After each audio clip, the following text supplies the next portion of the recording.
Miniature Market has thousands of board games at discounted prices. Click the direct link below to see all of those discounted games.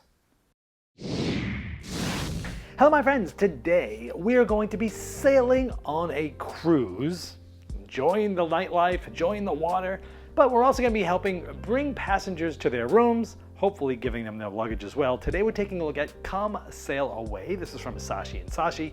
This is a Mancala based Puzzly game. Let me show you how it works. I'll see you on the other side.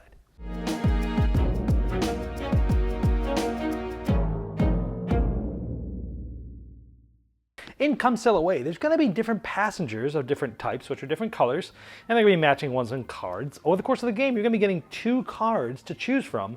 From one of these 2 cards, you're going to select one of them, and then you're going to decide which direction you're going to go, because this game uses a Mancala style mechanism. So if we selected this card, we would be placing either green, then red, then blue, left to right, or blue, then red, then green, right to left. If we selected this one, we would either go yellow, green, blue, black, or black, blue, green, yellow. So you're going to get 2 cards, you're going to select one, and you're going to do that. Go left or right, placing the corresponding passengers on your ship. So each player has their own sort of ship. This is your, the main staircase and all the rooms. Now, there's a lot of different numbered rooms that can be in the game, and you can randomize which ones are in, so the game can be very different. Also, each game you can have a randomized setup where you decide which rooms you're going to use. They all have different effects, and then one player shuffles them, puts them all up, and then everyone plays the same sort of puzzle, if you will. But there's a lot of randomization and different variability in these rooms. I'll show you some of these extra rooms later. So let's say we went ahead and we picked this card. So again, we're either going to go green, red, blue, or blue, red, green. Now when we do this, we can start in any room that's in our ship here, and we can drop them off in a Mancala style mechanism. So let's say we do green, red, blue. So we come here and we come to this tile. Now this tile, if you notice, has 4 different style chairs or 4 different patterns. This means that there needs to be 4 different types of passengers in there.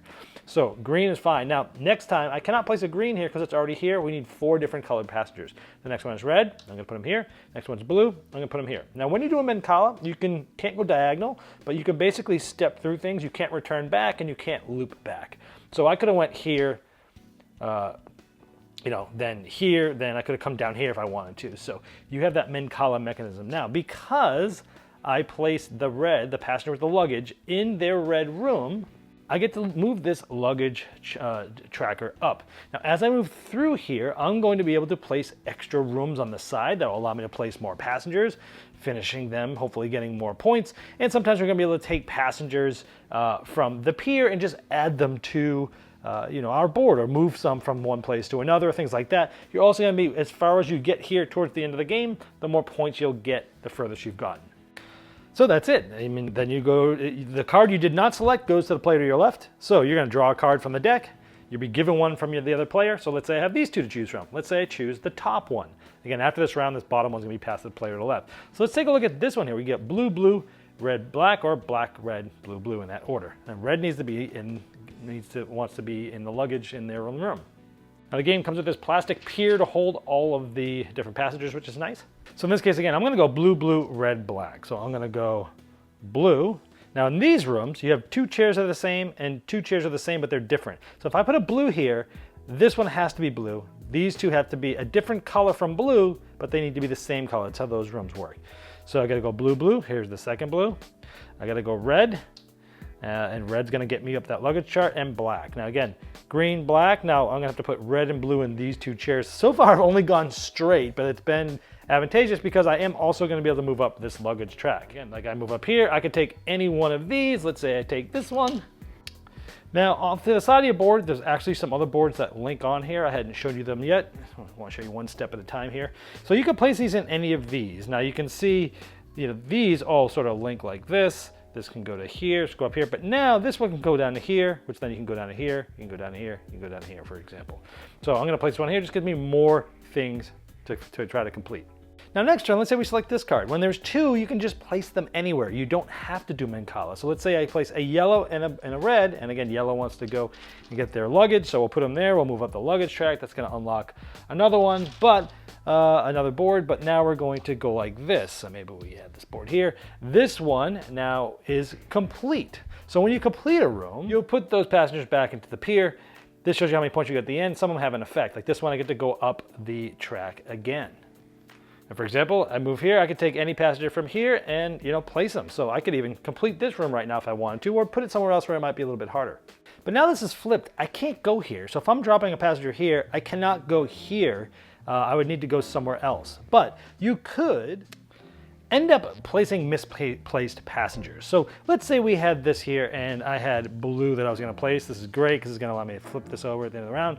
Now, I could go down here, but as you're placing them in the grand staircase, you can have as many as you want as one color, but you can only have 3 different colors there. And let's say my next one I need to drop is blue. Well, I can't place it here because it's already full. I can't place it here because it's empty. I can't place it here, so I would basically lose this passenger, which essentially would give me -1 point at the end of the game.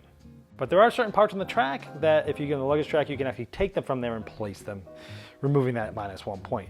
Now, again, so if I put the blue here, the missed passenger goes here, so now I could place this one here because you're working your way through and things like that. Now let's just say the next one, we have, red, black, green, green. So I could say, hey, I'm gonna start red here, we're gonna have black go this way, we're gonna go green up into here, and then we're gonna do green over here. So that's sort of how the Mancala works. Now let's say you finish one of these numbered rooms. Now first it's gonna flip over, you'll get these points in the game, but we look at room number 2. If it has not been completed yet, you will, and this happens at the end of the round, you would get one of these extra 3 points for doing that, and no one else can do it that didn't also do it this round. This is really the only interaction at all with any other player in the entire game, other than passing the card you didn't select to somebody else and racing for this. Everything else is pretty much multiplayer solitaire. Now you'll play 12 rounds, and at the end, again, you're going to count the points from the rooms that you finished. You're going to count any extra shit you got for the bonus races, how far you've gotten off here, minus points from the ones that you've misplaced. Whoever has the most points is the winner. And as I mentioned, there's different room numbers that you can mix in to give the game variability. Like this one, they have to be placed left to right. This has to be a single color. These two have to be the same color, but different from this, and this last one has to be. So it's like these two are the same color, these two are the same color, but they're different. You have to go left to right in the order that you place them on this tile. This one is you have to have one of each color. This one here is the library.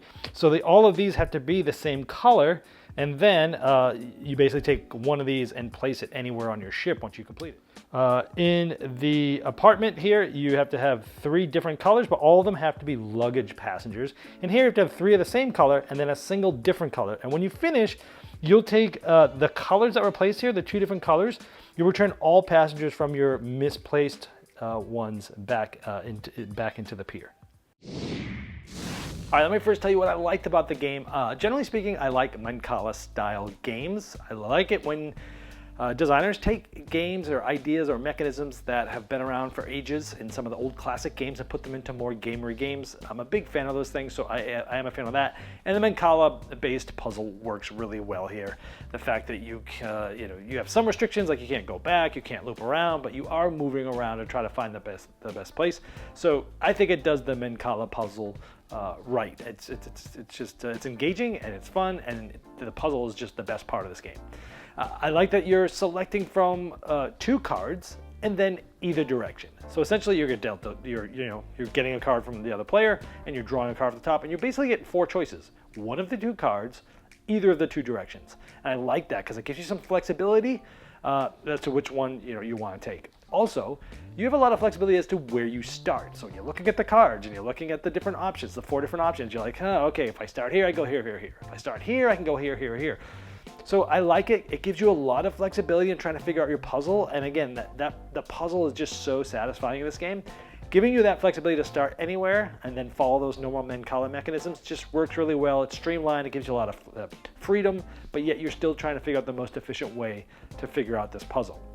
I like you're trying to optimize for the luggage delivery.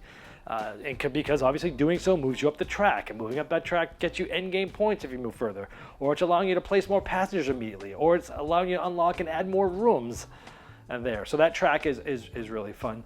I like that you are racing to room completion bonuses. Now, granted, this is one of the only pieces of interaction in this game. More on that later. But I do like that, like, you can look at other players' boards and be like, oh, they're one away from getting that. The better placement is to go here this round because I won't lose any passengers. But if I think they're going to finish room 2, I'm one away as well. I can make that happen, but I'm gonna probably lose a passenger in order to do that. Is it worth the completion bonus of 3? Yeah, I guess if I were giving up 1 point to get 3 that I normally wouldn't get, it's a 2 points bonus essentially. Then yeah, then maybe it makes sense. But it is changing your decisions slightly as to what's going on. I like unlocking the new rooms, deciding which of the ones that were randomly assigned to you are you going to put. Where are you going to put it? Are you going to put it on a side that's empty where you have a lot more flexibility? You're going to put one where it's almost full because that's risky that you might have to lose passengers to get there. It gives you a lot more decisions, a lot more agency in the game. I love the variability of the setup, all the different room types. Again, it gives you a good beginner setup that I showed you, but you could just randomize both which rooms you're using and how those are set up.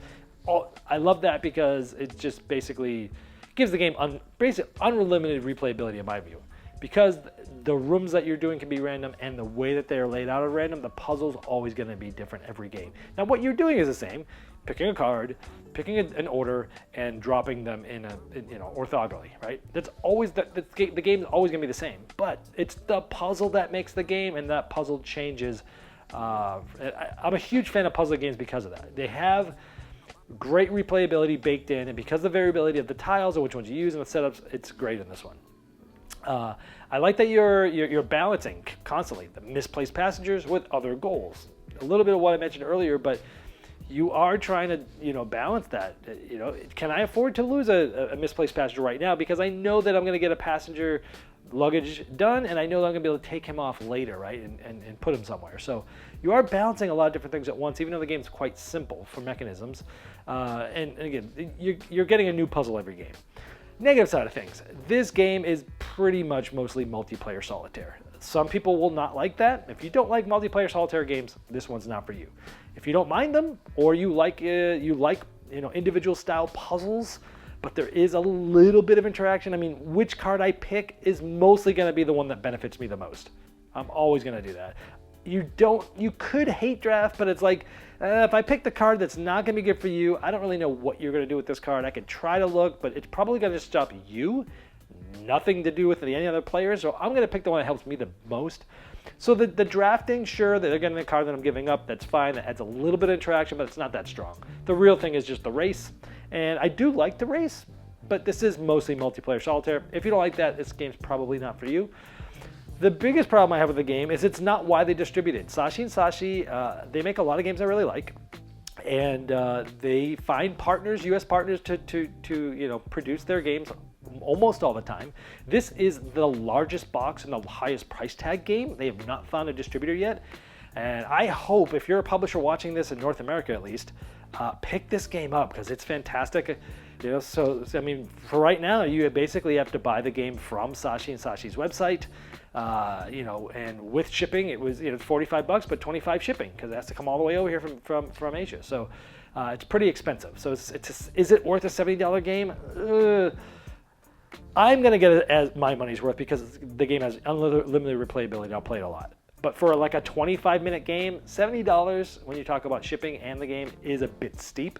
But I did it because I played it and I had loved it, and I could not find a local copy to buy secondhand market, so I just bit the bullet and did it. So it's not easy to find. It's $70 shipped if you're getting it to North America, which is a pretty high price for this game. But if you think you're going to play it a lot and you play a lot of the same Puzzly games over and over, then it might be worth it for you. It's been the Game Boy Geek, breaking down barriers, growing relationships to board games, by helping you find the next one you love. Game Toppers upgrades every game you play, and if you missed their 4.0 Kickstarter, you can still late pledge and take advantage of over 40 unlocked stretch goals and early fulfillment. This campaign featured a new Young Sherlock table, perfect for children's gaming, and movable coffee table, 10 new thematic mats by top artists like Vincent Dutray, a new designer art series Minecraft topper with thematic art from Brent Woodside, and some of the best package deals they've had, including game mat bundles. Go to GameToppersLLC.com or click the link below to late pledge now.